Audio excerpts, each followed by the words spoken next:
Hello guys, welcome back to Zig the Programming Guide channel. In today's video, I'm showing you how to locate local storage folder in your file manager.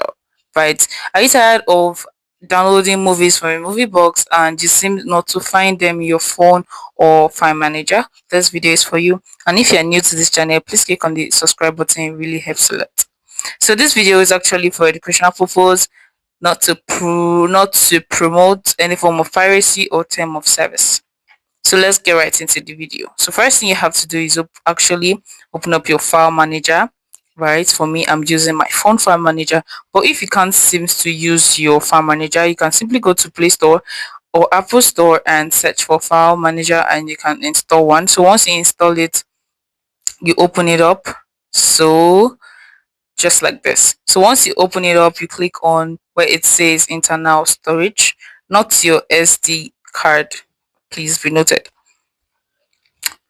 You click on Android, and once you click on Android, you click on data. But unfortunately, I don't have any data right here. So if you actually click on data, you see a lot of things. You click on com.community and you can find your files there. For another method, click on internal storage again and you're going to click on where it says download. Click on download and you're going to see the movies you downloaded and all other files you downloaded as well. So you can see 56 days I downloaded today. You can see right here. So this is actually how to locate your saved downloaded videos in your file manager. If you find this guide helpful, give it a thumbs up and equally subscribe to get more helpful tips like this. Thanks for watching guys. I'll see you in my next video. Bye.